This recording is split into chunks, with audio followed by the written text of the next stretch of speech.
If you were out trick-or-treating and a person in a werewolf costume began to chase you down a wooded trail, what would you do?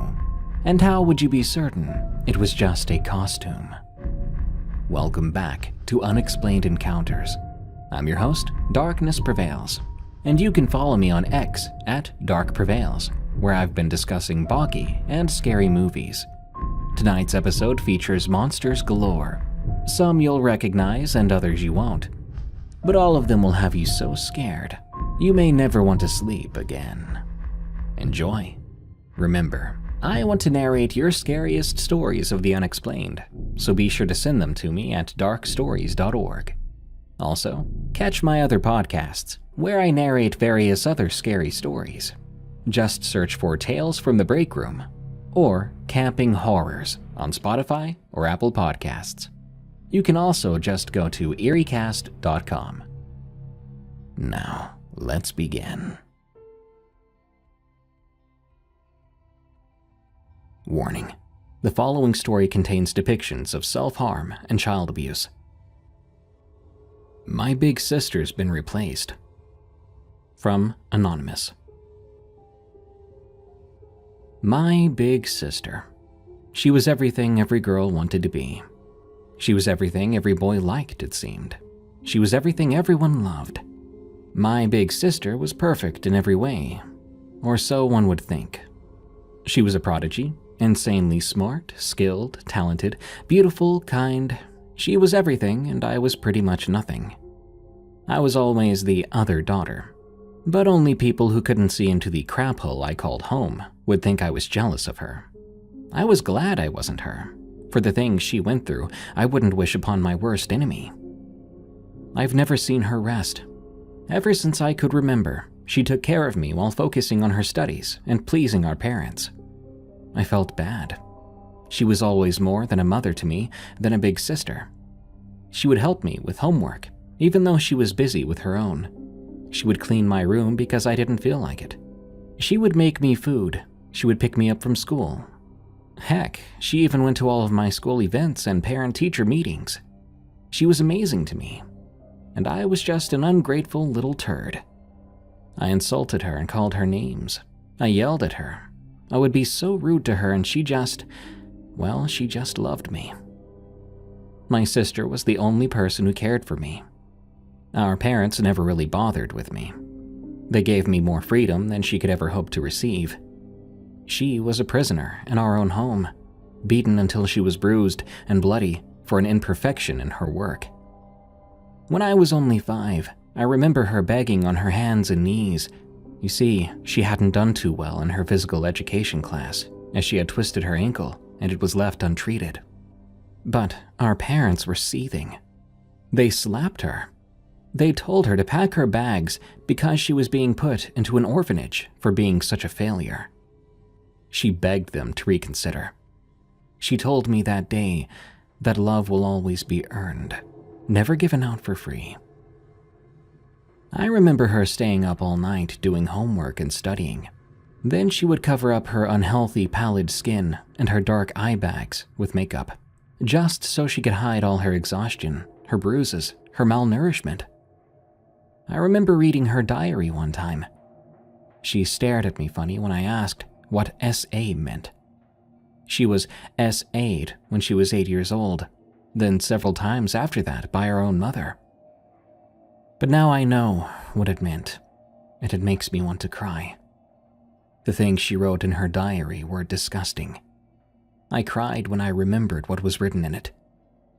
I remember her reading to me and singing lullabies to me before bed.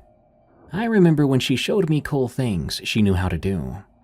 It was great entertainment, watching her ability to use both her right and left hands to do the same task equally well, like writing or drawing. I always loved when she did magic tricks for me. She was really good at card tricks, which I found very fun. I remember my sister asking our parents for the smallest things they would deny without a second thought. Nearly every girl has had a sleepover at some point, right? When her acquaintance from school asked her to come to one of her sleepovers, she asked our parents, and they said no. But she was also slapped when she tried to press the matter, trying to convince them to let her go. Forget sleepovers. My sister never even got to hang out with people. She had no social life, no life at all. She wanted to be a magician and an artist, dreams she would never get to chase, for she had to become a doctor according to my parents. She would just sit there, studying her life away. She was getting sick though. I could tell. I could see it. I would walk into the bathroom to her coughing up blood and washing it down the sink. I would see the scars on her ribs from the broken piece of glass she used to sink into her own flesh. I would hear her cry. She never cried in front of people, but sometimes you would hear a soft sniffle and a hiccup in the other room. I, on the other hand, I got to do whatever I wanted. I could go out with friends. I could dress however I wanted, sleep in, be late. I could do anything. I was an awful person. I could see her suffering clear as day, and I wouldn't give a single crap. That was until my sister went missing. She came into my room one night. She kissed my forehead with her frigid lips, her soft, cold hands brushing against my shoulder as she fixed my blanket. She whispered something inaudible and left, but not before leaving her bracelet on my bedside table. It was the last thing I had left of her. I never saw her again after that. Now you would think that everyone would absolutely lose their minds. She was the perfect prodigy of the small town we lived in. The town was so small, it didn't even make an indent in the map. Everyone knew everyone, so when the perfect daughter disappeared, you would assume that everyone would go searching for her, but nobody noticed.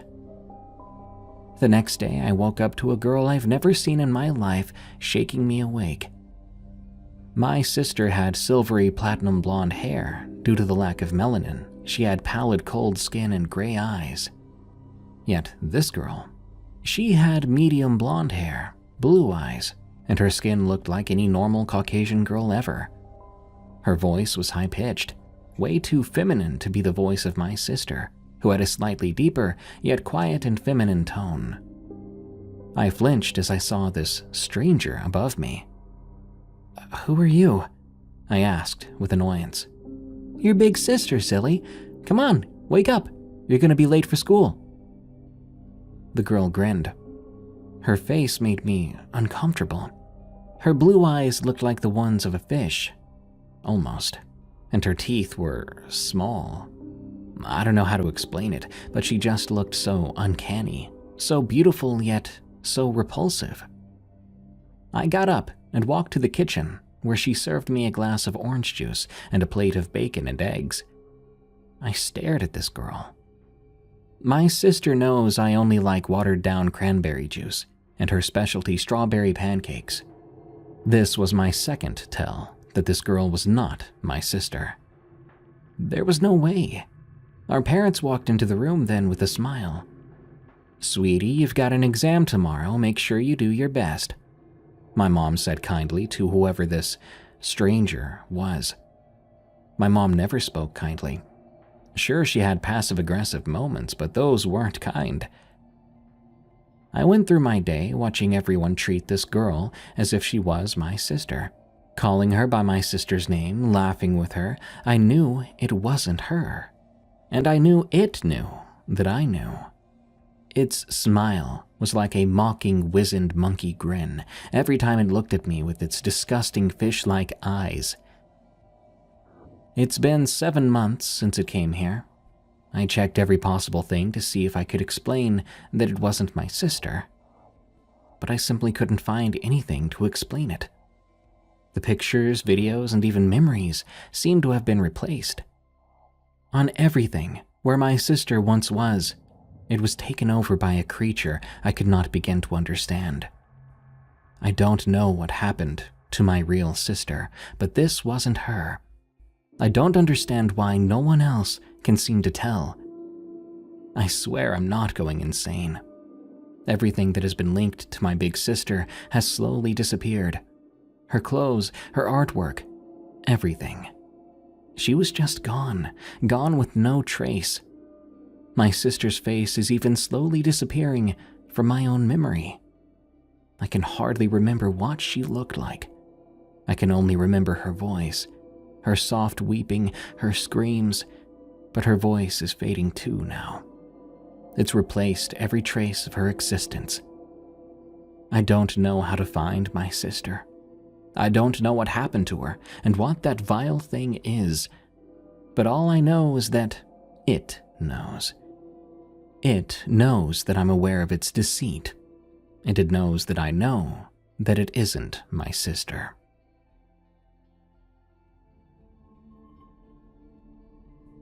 Trick or Treat, or Werewolf. From D and Ed. I don't think I'll ever look at Halloween the same way after what happened to me and my friends Amanda and Jacob one October night 8 years ago. It happened in our small town in Virginia. We were all just 13, excited to go trick-or-treating in our neighborhood like any other year. But our fun night of collecting candy took a terrifying turn after deciding to take a shortcut home through the woods.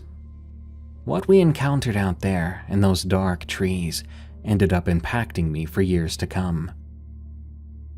It was Halloween night, really looking forward to going trick-or-treating with my friends. We'd been coordinating our costumes for weeks, until finally landing on this. I was going as a witch, Amanda as a black cat, and Jacob as a zombie football player. At around 6 p.m., Amanda and Jacob arrived at my house. "Whoa, love the costume," Amanda exclaimed. I smiled and thanked her, adjusting my pointy black hat. Jacob grunted, pretending to limp towards us like a stereotypical zombie. We laughed. After Mom took the obligatory photos, the three of us set out into the brisk October evening. Our neighborhood was filled with other kids and families, also out trick-or-treating. We went house to house, filling up our bags with candy, comparing who got the most chocolate bars so far. A couple of hours in, we decided to head towards the cul-de-sac at the end of the neighborhood, a place called Briarwood Circle. The houses there were huge, and we heard they gave out king-sized candy. As we walked, we started sharing scary stories, theories about what the best candy spots were, etc. I heard the Johnsons hand out full-size Snickers bars, Amanda said, excitedly, her black cat ears bouncing as she walked. "Yeah, but don't they always run out super early?" Jacob replied. "We'd have to get there fast." We quickened our pace, leaves crunching under our shoes. The full moon above provided an eerie glow to guide our way. As we turned onto Briarwood Circle, I felt a chill go up my spine. Something about this street always creeped me out, even though it looked similar to the rest of the neighborhood. Maybe it was the looming oak trees that cast ominous shadows, or the perfectly manicured lawns that seemed a little too perfect. Amanda and Jacob didn't seem to notice, as they compared candy hauls under a street lamp. I shook off the uneasy feeling and joined them.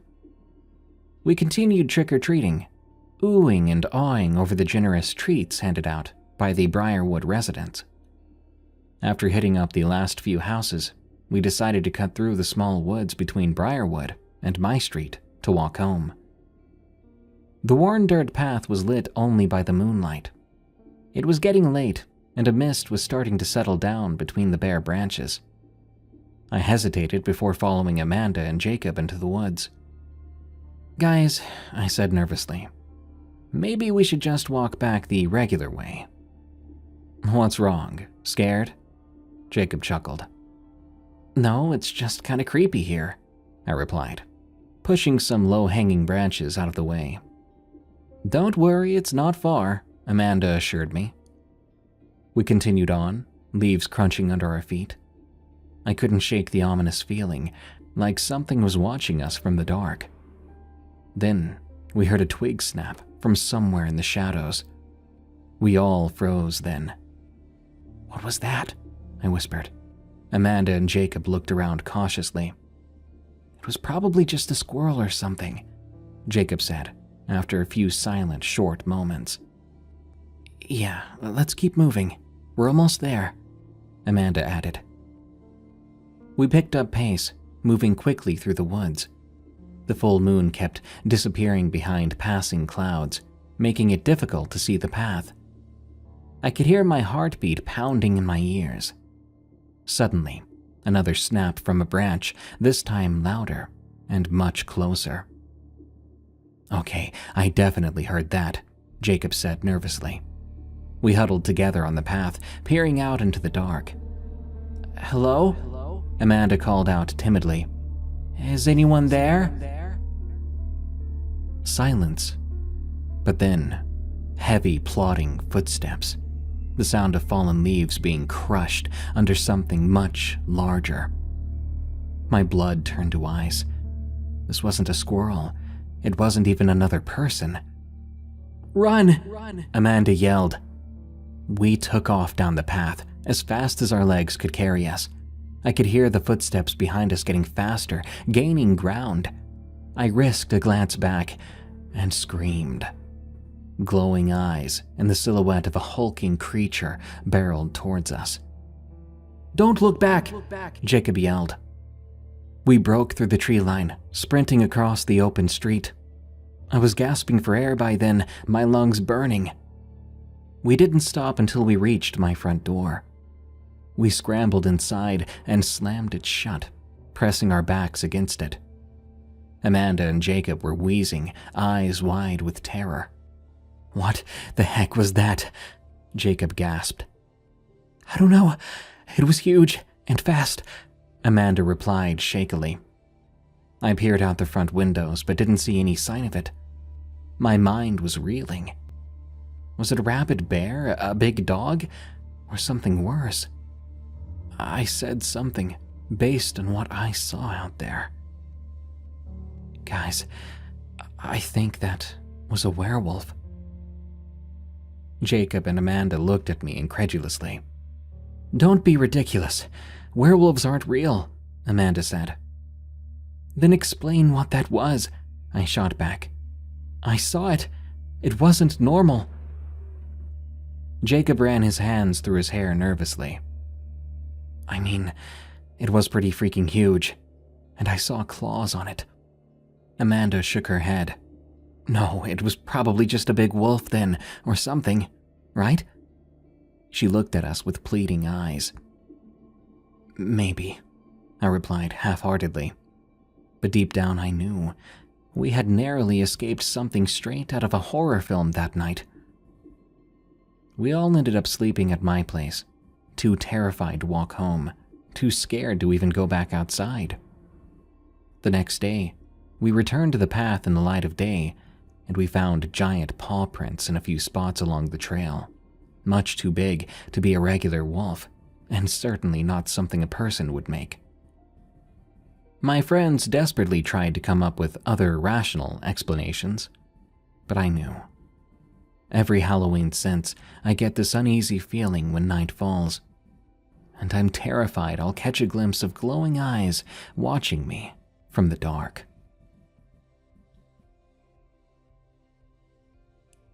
School hostel haunted by a ghost from its past. From stressed university student. This was in 2019, my first year at my new high school, which was located 3 hours away from my hometown. This meant I lived in my school's hostel during the week, and I would go home on weekends. The school is over 100 years old, which meant it had its fair share of tales and rumors surrounding its history. I basically heard all of them my first week, from my roommates and friends. 2 of these stories, you could say, were proven. One story was that of a lady in white, haunting the school building itself. The other was a tale of a soldier that haunted the hostel. Supposedly, the school and its surrounding properties were used in the wars that took place in my country, as a base or a hospital.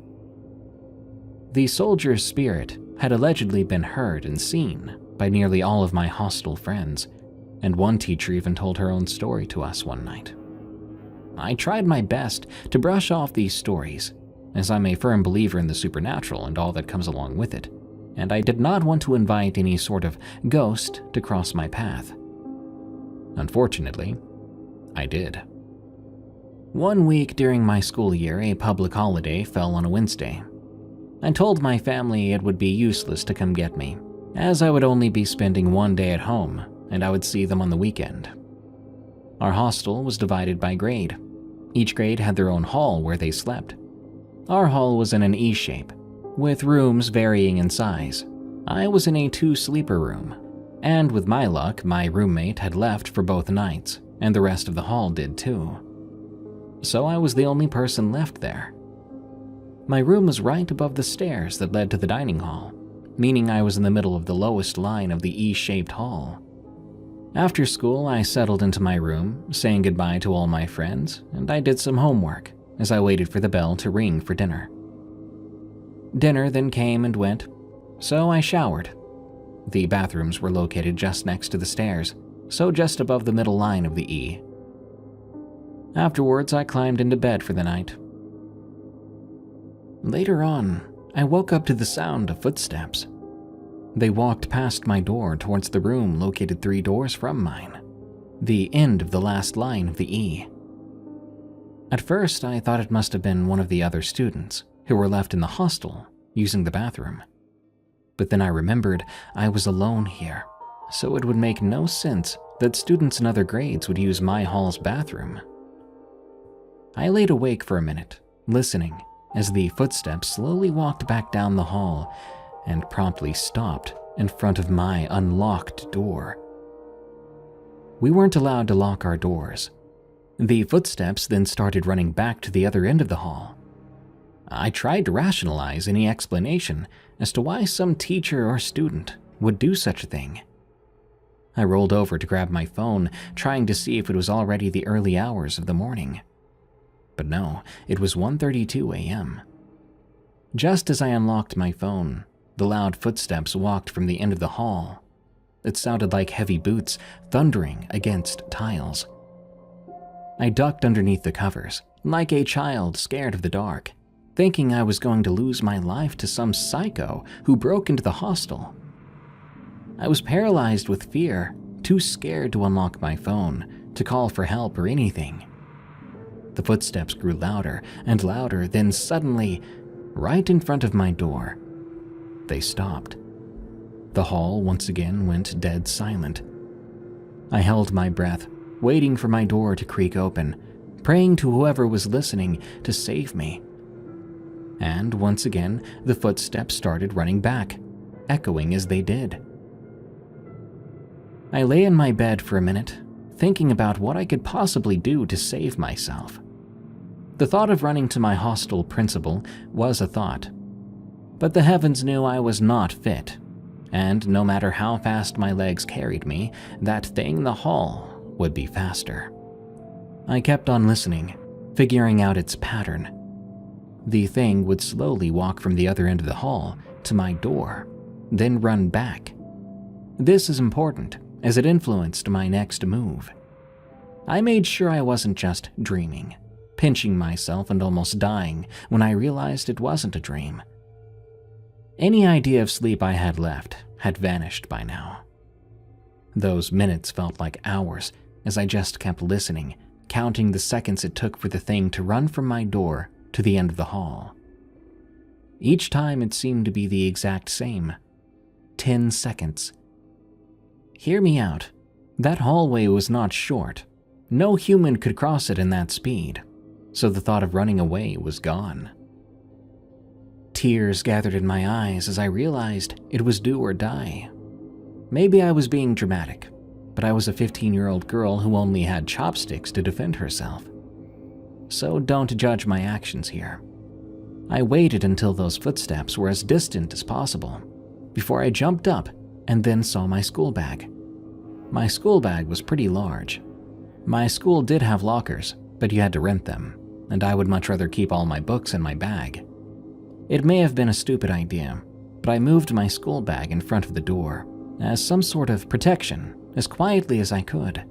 But the moment the bag softly scraped against the hardwood floors, that thing began to run back down the hall towards me. I didn't know what to do.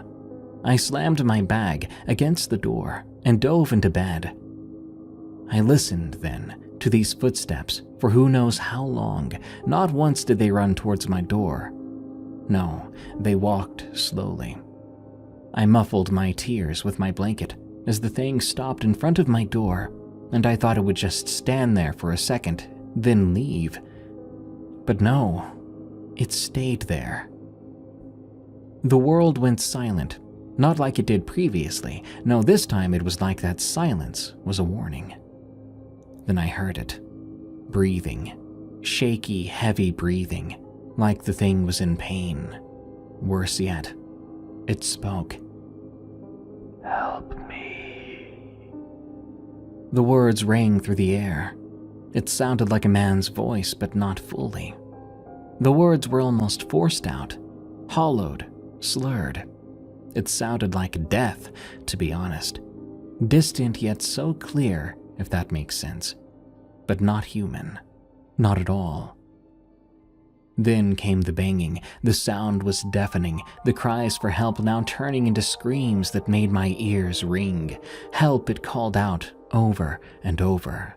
That voice was filled with agony. It did its best mimicry of a human. I lifted my head from the covers, expecting to see my door open, but it was still closed. Not moving or budging at all, even though something outside continued to bang on it. Tears streamed down my face as I tried to scream, but nothing wanted to come out. And in a last-ditch effort, I whispered out, "Please leave me, please." My words were broken. And after that, everything went silent once more. I sat there in my bed, waiting for it to barge through my door, but nothing. Suddenly, the church bell, which was located on my school's property, rang once, then twice. 2 a.m. I couldn't for the life of me believe this all happened in half an hour. I sat there staring at that door until the sun rose, waiting and waiting, but nothing. At 7 a.m., the bell rang for breakfast, and you best believe I sprinted down that hallway, stopping the first teacher and telling her what the heck just happened. She, of course, wrote this all off, giving me permission to sleep in another grade's hall if I was so scared. "Gee, thanks," I mumbled as she walked away. I spent the rest of my day in the courtyard, swearing that that thing was watching me the whole time, sensing its eyes on me. I did end up sleeping in another hall that night, one that was the farthest from mine. And indeed, nothing happened, until I was awakened at 6 a.m. by that exact teacher telling me another student experienced the same thing. It soon became an entire ordeal. The hostel was searched in case someone was hiding somewhere, but that search led to nothing. I tried my best to just forget the night, as nothing further happened. But I did bring it up once with one of the women who worked in the kitchen at the hostel. She'd been working there for over 30 years, and by the look on her face when I brought it up, that was enough to tell me what I needed to know.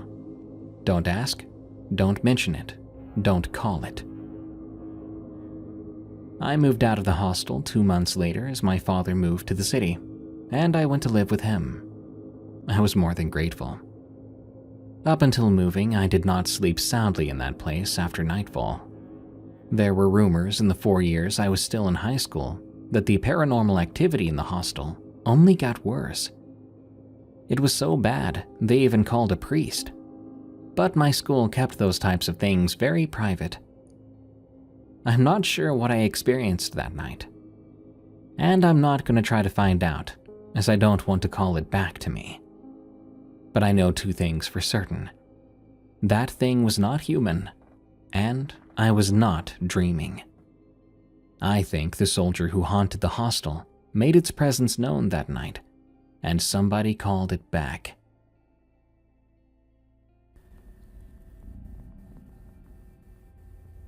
Something on my family's ranch.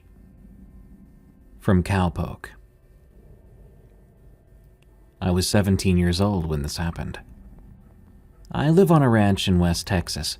It was passed down to my family for generations. It mainly contains cows and horses. I grew up southern, living in the outdoors, learning how to be a rancher. Our ranch consists of a large acreage of woods surrounding the property. That's where I would spend most of my life. Country boy and cowboy. One day during the summer, my parents had gone off to France for a romantic vacation. They'd be gone for about a week. My dad left me in charge of being the man of the ranch. You might think it was crazy of them to leave me alone for a week, but I didn't mind, since I know how to do things around the ranch. Plus, my dad trusted me enough to look out for the place. One thing I need to mention is that I have two older siblings, my brother and sister, but they're grown up and went to live their own lives. Now, on day one, nothing happened. I spent the day doing chores, milking the cows, grooming the horses, and whatnot. On day two, it was the same thing, aside from my girlfriend coming over. Other than that, nothing happened. On day three, that's when the encounters happened. I was sitting on the back porch on guard duty. I remember I was holding my dad's rifle in hand, listening to some country music. But over the music, I thought I heard something else. I turned the volume down, and I listened, but I didn't hear anything else. It was starting to get late by then, so I rounded up all the animals in the barn, double locking the doors. I then felt an uneasy feeling, like someone or something was watching me from the woods. I turned around then, and I spotted a dark figure peeking out from one of the trees. I couldn't see who or what it was, since it was from a distance, and it blended in with the shadows. After all, it was pitch black out. But what I could make out was an arm. My first thought was a trespasser. I had my rifle with me, so I kept my finger on the trigger, and I spoke aloud. "Hey there, this is private property and you're trespassing. Move along. Nobody needs to get hurt." But the figure didn't move. I'm not sure if it even understood me. I don't know if I blinked or if I was hallucinating, because the next thing I remember, the figure was gone. Like it just vanished into thin air. At the moment, I didn't care about it, but something later that night would happen. I was playing Red Dead Redemption 2 with the volume down. Around that time, I began to hear a commotion coming from the cows.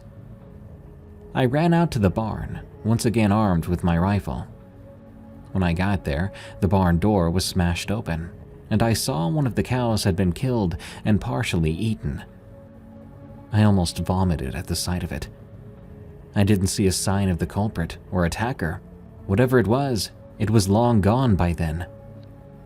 I walked over to the carcass and got a better look. I remember thinking, dang it, what am I going to tell my dad? I took care of the body, but I was mad at whatever had attacked our livestock. I wanted to go after it and kill it, prove to my dad that I could take care of things like this. Soon, an idea came to mind. I decided to take the carcass into the woods and use it as bait to draw it out. I was certain it was some kind of wild animal. The next day I got to work.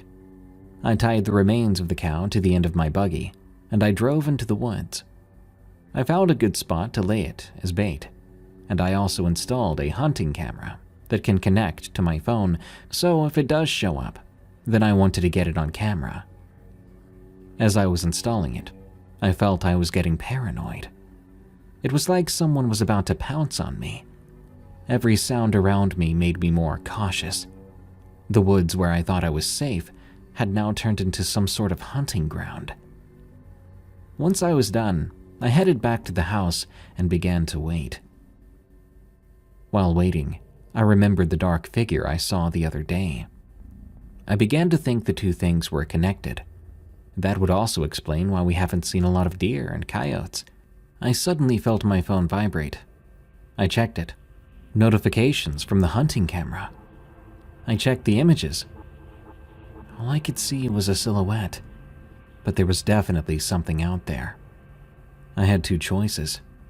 Go after whatever it was out there and kill it, or at least make it go away. Or let it be, but risk it destroying my family's ranch or harming my family. In the end, I decided to go after it, because it was out there right now, and there was no way I was letting this thing torment my home.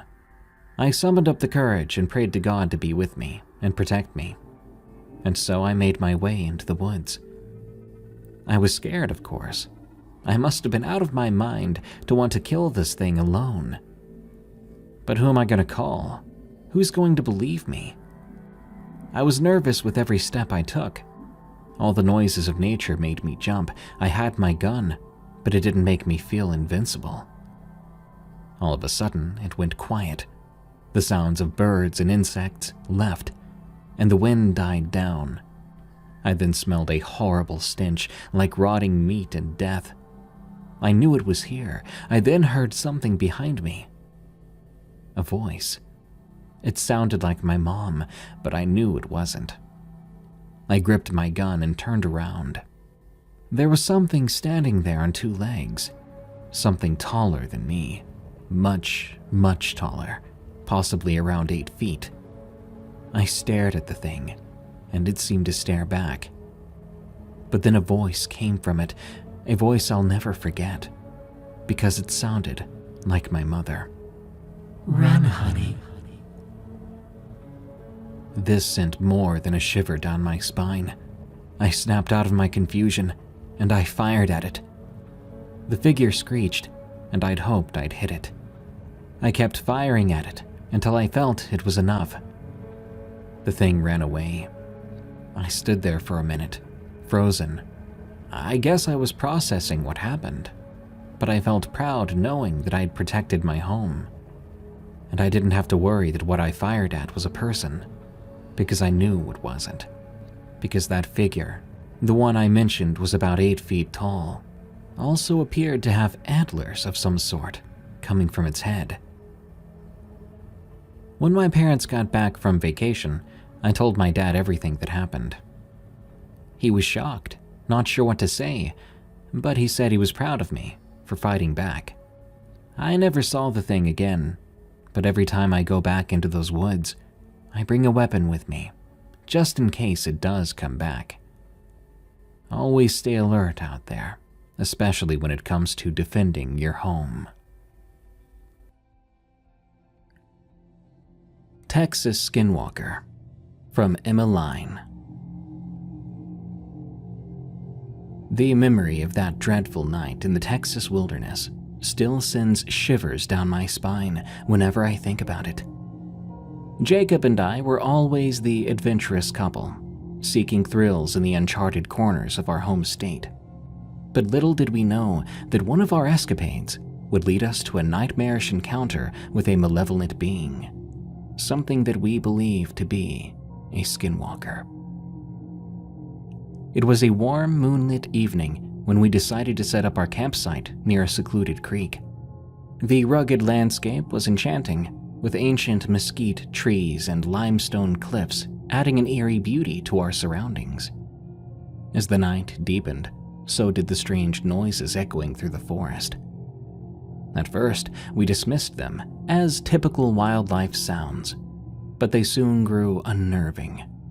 Whispers that seemed to twist and distort with the wind. With this unsettling feeling settling in, Jacob and I decided to take a short walk to shake off our unease.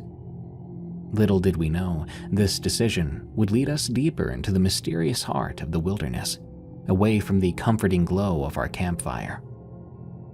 As we ventured farther out, the moonlight cast eerie shadows on the landscape we thought we knew so well. It was then we saw it. Whatever it was, it stood among the trees, this grotesque figure with skin hanging loosely from its skeletal frame. Its eyes glowed with an unnatural light that pierced through the darkness. Fear froze us in place as this creature shifted its form, a nightmarish dance of human and animal features. It whispered our names, and the voices it used resembled our loved ones, but with an added malevolence. Panic washed over us as we realized we were trapped in the presence of this wicked thing. Desperately, we tried to escape, But the forest itself seemed to conspire against us. Once familiar trees twisted, and I swear the creek nearby shifted its course, disorienting us at every turn. The Skinwalker pursued us relentlessly, always just out of sight, but never far behind. We could hear it, every step of the way. Time seemed to blur in this nightmare. Exhaustion weighed us down as we stumbled through this labyrinthine forest. Then a revelation struck. We had to fight back, or we may not make it. Hearts pounding, we summoned our courage and turned around. We called out loud to any spirits of the land that could protect us.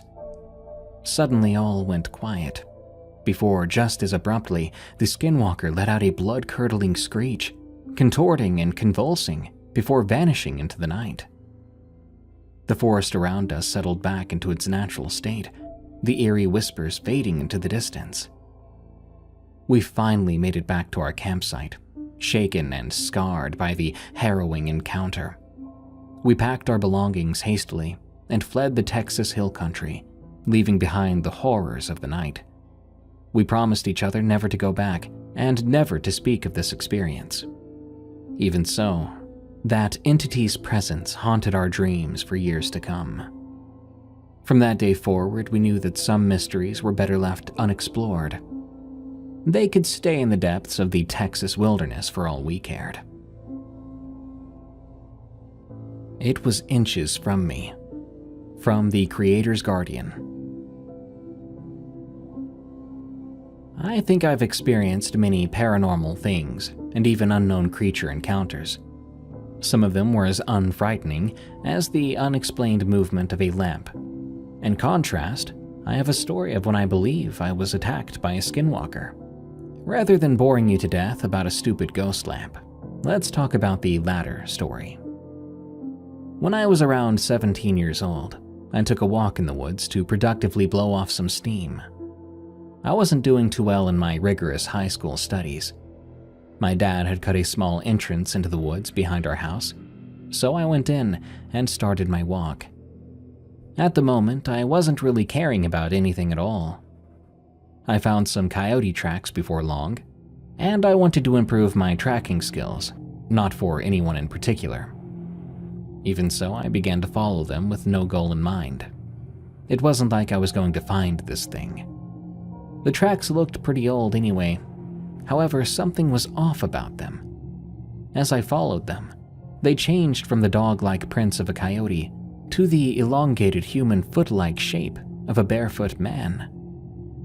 I chalked it up to a coyote beginning to run in the mud, so its feet slid, making the footsteps look longer. I was near a river at this point, so there was indeed some mud nearby. At about 7 p.m., I lost those tracks, and at the same time, the sun was beginning to set. I began to track my giant boot-clad footsteps back to my house until I saw a third pair of tracks. These were not the tracks of an animal I'd ever seen, and I didn't see them on my way down. Was this creature following me? I began to panic. What if some rabid animal was stalking me? What if I was being hunted? Logic stepped in, and I thought of real reasons why these tracks might be here. Perhaps I hadn't seen them before, I thought to myself.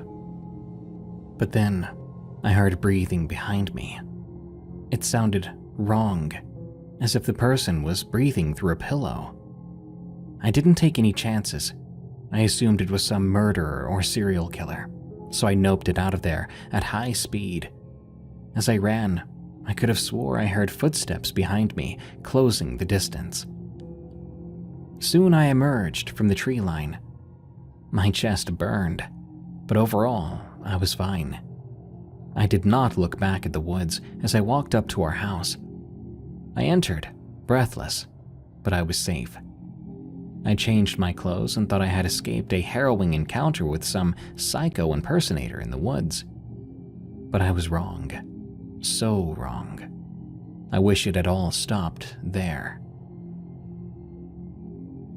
Fast forward a couple of days of undisturbed peace. I was growing angry at my pre-calculus homework once again. and in my anger, I decided to take a walk in the woods. I didn't even tie my hiking boot laces before I went in. Believe me, this is important. I was stomping through the woods when I noticed a set of huge footprints. These were deer hoof prints, but they were huge. I'm talking massive. Right away, I thought there might be some huge trophy buck in the woods.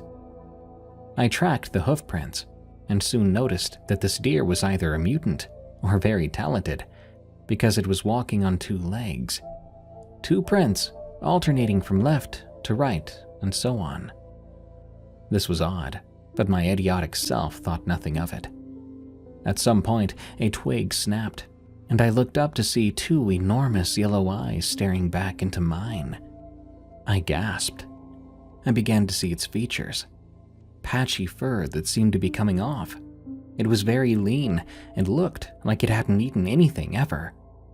I could see its ribs quite clearly. I realized then it was stooping over very low to stare at me. I could very clearly sense this thing did not want me here. I remember thinking, sure thing, I'll leave, and I got the heck out of Dodge. However, it followed me lazily, as if making sure I was really leaving. As I ran, I saw a small rock, picked it up, and I threw it as hard as I could behind me. I think it connected, because whatever that thing was, roared. It sounded like a man, deer, and elk all at once, screaming together. I fell down and covered my ears. I then felt something hit me hard in the side, causing me to slam against a nearby tree. I howled in pain, as my ankle had been caught behind me and got sprained. I yelled in pain. I was on my back then, writhing, when through pained vision, I saw the creature standing over me. It stooped even lower than before, getting right in my face and shrieking what sounded like, "Leave." I could smell something rancid on its breath. I thought that was the end, that I was dead meat. I was hurt and probably couldn't walk. I began to crawl away from it on my back. At the right distance, I struggled to get to my feet, and in a fit of hormone-filled anger, I screamed back, "I'm not dying today!" I ran, adrenaline-fueled, helping to block away the pain. This thing, what I believe was a skinwalker, shrieked again from somewhere behind me. I felt as if I ran forever, but finally I made it to our house and slammed the door shut. I limped painfully inside. I never did tell my family about this. In the end, I told my dad that some maniac had chased me through the woods. But my dad, being him, he knew I was lying about it. However, he didn't push or prod. I'm grateful for that. I think that if I hadn't run away from that skinwalker thing at that exact moment, it would have decided to finally kill its play toy. To this day, I believe a skinwalker lives in the woods behind our house, and I'll never be hiking back there again. Scariest night of my life. From the Creator's Guardian. I don't even know where to start. This event was so traumatizing. I didn't sleep for almost 8 days straight, and barely even 8. This event happened 5 weeks back as of writing this. I was in the heat of my first year in college. The assignments were piling up, and I was not in the best mental state to begin with before this occurred. It was about 6 p.m. After driving home to my parents' house, I walked out on our deck to chill for a while. We have 5 dogs, one of which is an English Mastiff named Winston. We'd had Winston since he was a puppy, so I was accustomed to his moods. At the time, he was lying by my chair on the deck. Our deck faces east, which is where a pretty large forest is located. This forest is beautiful during the day, but at night it's pretty creepy. I live in a humid area, so in the early morning, there is a dense layer of fog in the woods. At around 6:30, one of our neighbor's dogs began to bark like a maniac. So I yelled out, frustrated, into the dark forest, "Please be quiet." As if that would do anything, right? Of course, the dog paid no heed, but after about 4 minutes of howling and barking, an unearthly screech shook the woods. The forest went dead quiet afterwards, except for the dog. However, whatever made that noise forced the dog to be quiet, because soon after, I heard a final pained yelp followed by complete silence. It was then that I noticed in the trees there were these figures. They moved about at insane speed and made absolutely no noise as they did. During this, Winston was losing his mind, now growling with hackles raised. He barked then, and the figures seemed to retreat a little. If you have a mastiff, and you've heard a defensive bark from one, you know it can be intimidating. I felt a bit more safe with my giant 170-pound dog at my side. Then there was this screeching sound, the same sound as before when the neighbor's dog went deathly quiet. "What the heck?" I said, dumbfounded. Then, all at once, those dark figures in the woods burst from the trees at an alarming speed. They seemed to fly. I grabbed Winston by the collar and shoved him inside the house, the two of us racing off the deck back inside. I wish it stopped there, but it got much worse. As I watched from a window, one of the black figures made their way to the area of the deck where I'd been moments ago. Then it stopped moving, and I mean completely stopped, like they were statues. Then, even through the window I was watching through, I felt a rumbling thud, thud, thud of massive feet. Something larger was coming through the woods, emerging from the woodline. From what I could estimate, it appeared to be 10 to 11 feet tall, but I couldn't see much of its features, save for parts of its face. What I could see was a long snout on a skull-like face. It had these dangling patches of rotted flesh that looked like they used to be ears. And the eyes, I'll never forget them. They glowed yellow within its skull. It stared at me, freezing me in place. The fear I felt in my chest was indescribable and almost painful physically. Then it screeched, the same screech I'd heard while on the deck. The black figures flew towards my windows, black clawed hands desperately trying to reach in. All of a sudden, the black things cleared, and just above the deck railing, the screecher, as I called it, peeked at me. It seemed almost curious. Then it turned around and walked back into the woods. It let out one final screech, and the black apparitions followed. I think they were that thing's minions. I know it sounds impossible, downright insane, but I know what I saw. If anyone knows what this screecher might be, what these black apparitions were, I'm all ears. The Scream, from Tiger Lily. This is a story told to me by my friend. I was 16 years old when she moved to my city.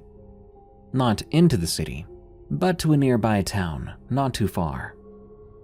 We became fast friends. For the sake of anonymity, we'll call my friend Maya.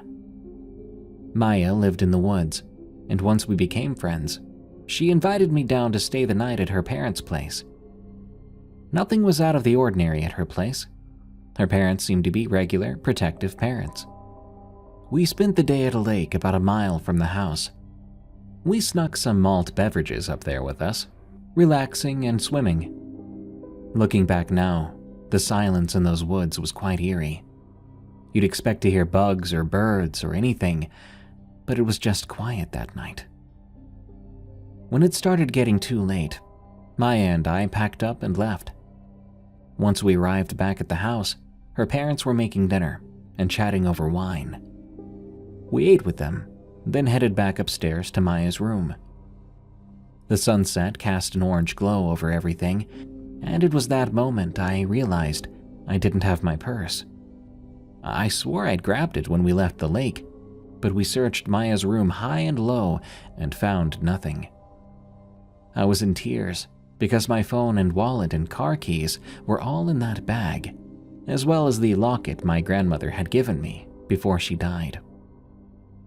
I was about to march right out the front door by myself to go and get my stuff when Maya stopped me. She pleaded with me to wait until morning, but I wasn't having it. The thought of someone else finding my things and having to explain to my parents the loss of those items was much too overwhelming at the age of 16. That's when Maya sighed and looked at her window woefully. "All right," she said, "but we have to wait until my parents go to bed in a little while. Then we have to go out the window, not the door." Time passed quickly enough, and soon we were climbing out the window, going down the trellis on the side of the house. The night was quickly becoming cool and crisp. I shivered, but continued on with Maya into those woods. Halfway to the lake, I felt as if someone was watching me. Just that paranoid feeling you get. I found myself looking around on occasion, but I didn't see anyone, even with my flashlight. Maya called for me to stay close to her, so I caught back up.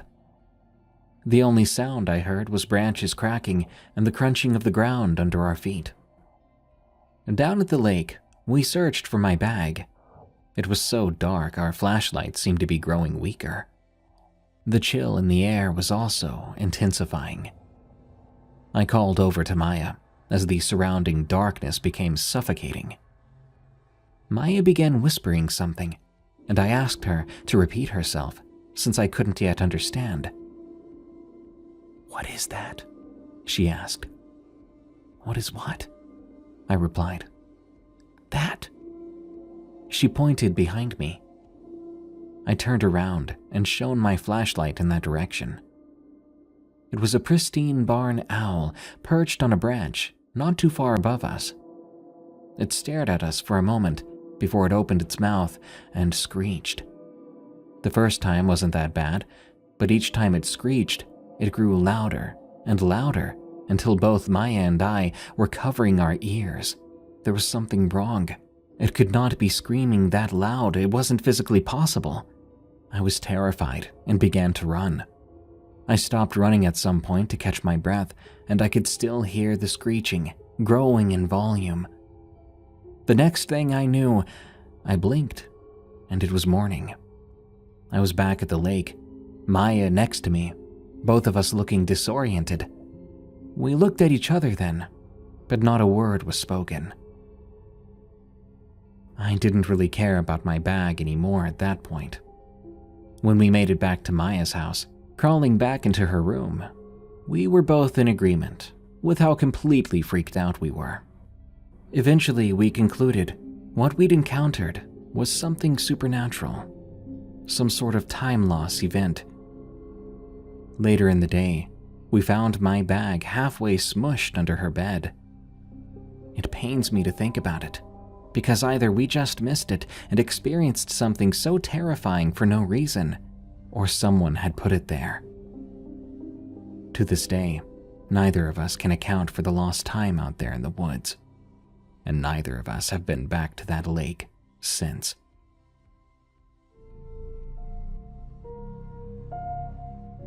Thank you for listening to Unexplained Encounters. If you enjoy this show, think about supporting us. There are several ways you can. Search for EerieCast on your favorite podcast app and follow our other scary shows, especially the other two I host, Tales from the Break Room and Camping Horrors. Leave Unexplained Encounters a rating on Spotify and a review on Apple Podcasts. The more we get, the higher we climb in the charts. Get some cool merch at eeriecast.store, or unlock tons of cool extras like exclusive audiobooks and music tracks, ad-free access to all our shows, and a huge 20% discount on all our merch, all for less than $3 a month. by signing up for EerieCast Plus at eeriecast.com/plus. Thank you. Until next time, send me your scariest stories of the unexplained at darkstories.org so I can narrate them in a future episode. And follow me on X, formerly Twitter, at darkprevails for plenty of screams and memes. Stay safe out there and stay creepy, because this world is a strange one.